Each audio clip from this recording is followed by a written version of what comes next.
JTN 현장 취재에 나와 있습니다. 안녕하세요. 지금은 시민이 계신 전 시장님과 잠깐 간략하게 본 사안에 대해서 말씀을 좀 나누도록 하겠습니다. 본인 소개 잠깐만 해주시겠습니까? 예, 안녕하세요.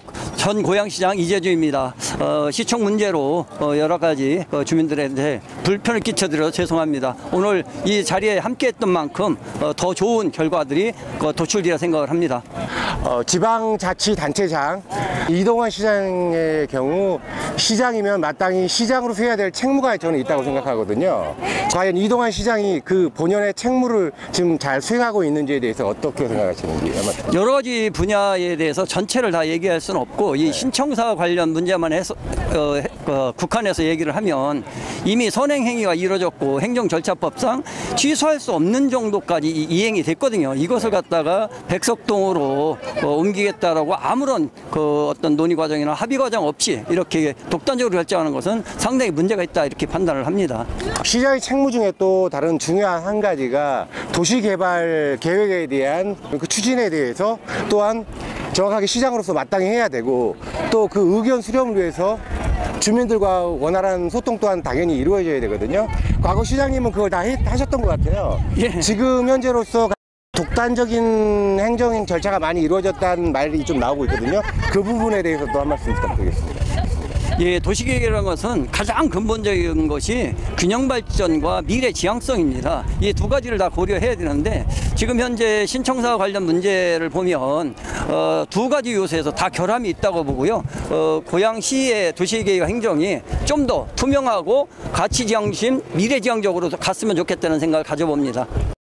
그렇다면 이제 시민들 행정 절차에 있어서 시장이 그 책무를 잘 못하고 있다 이런 판단이 되었을 때 깨어있는 시민들이 이것에 대해서 이것이 올바르게 절차적 정당성에 의해서 하고 있다는 걸 확인할 수 있을까요? 사실 시민들이 직접 나서는 것도 좋지만 의회라는 대의기관이 있습니다. 의회에서 신청사 관련 TF팀을 만들어도 좋고 그렇지 않으면 이거에 대한 조사 특위도 만들 수가 있습니다. 거기서 좀 더 소상하고 그리고 절차적 미흡에 대해서 다뤄지고 그것이 시민들한테 알려진 다음에 시민들이 어떤 행동을 한다든지 이런 과정들도 밟을 수가 있습니다.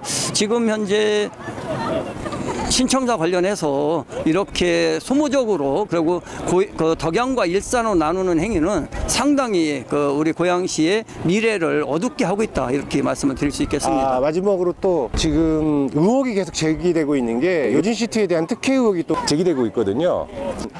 전 시장으로서 그런 불미스러운 일이 발생하기도 하는 건가요? 어쨌든 요진의 문제는 사실 오랜 기간 고양시 행정의 어떤 난맥상을 보여주었고 아직까지도 진행형이 있다고 봅니다. 그거보다도 이미 원당의 신청사 존치하는 데 들어간 예산이 한 70억 원 정도가 되고 또 하나가 이제 추가적으로 만약에 취소했을 때 발생되는 손해배상이나 이런 것들이 있습니다.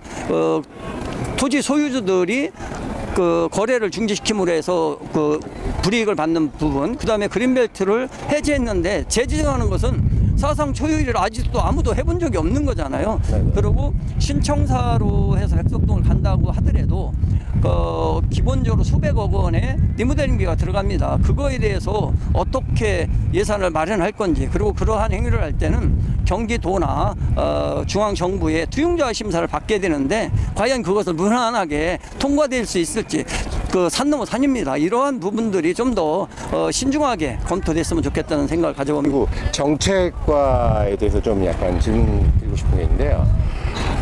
뉴딜 사업이라고 해서 도시정화 사업이 좀 잘 활발하게 잘 이루어지고 있었던 걸로 제가 알고 있거든요. 근데 작년 겨울부터 이게 예산이 감축된다는 얘기가 좀 있어요. 그러면서 원당 쪽에 사시는 분이 분리수거 자체에다 쓰레기를 버리고 있는 사태에서 고양시 공무원이 편말을 붙여놨더라고요. 불법 투기하지 말라고. 뉴딜 사업이 아예 지금 사라져 가고 있으면서 매우 이상한 이야기라더라고요. 공무원 자체도 예산 자체가 없다는 얘기를 하는 경우가 있고 갑자기 1월달 본인이 쓰레기를 치지도 않아 놓고 시에서 예산이 없다는 얘기를 또 나중에 또 얘기를 하더라고요. 그 다음에 그게 이제 고령 그분 정책에 의해서 1월은 쉬고 2월달부터 한다고 또 이런 괴이한 얘기를 하더라고요. 정책이 이어지지 않는 것에 대해서 어떻게 생각하는지. 상당히 안타까운 현실이고요. 고양시 예산은 그 정도는 충분히 마련할 수가 있고 그것은 정책 방향이 바뀌었거나 현장을 제대로 파악하지 못한 상태에서 결론을 내렸기 때문에 그렇지 않았을까 이런 생각을 해봅니다. 고양시가 지금 이 그 4차 산업혁명, 디지털 혁명 시대에 일자리가 상당히 부족합니다.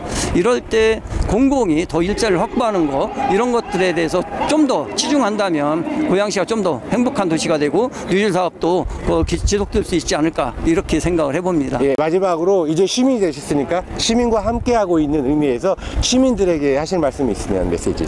예, 이제 봄바람이 불고 있습니다. 그동안 그 여러 가지 난맥상들이 있었다면 이제는 그런 것들이 정리되고 한 길로 나갈 수 있었으면 좋겠다는 생각을 해봅니다. 희망을 갖는 봄이 됐으면 좋겠습니다. 고맙습니다. 네, 감사합니다. 예.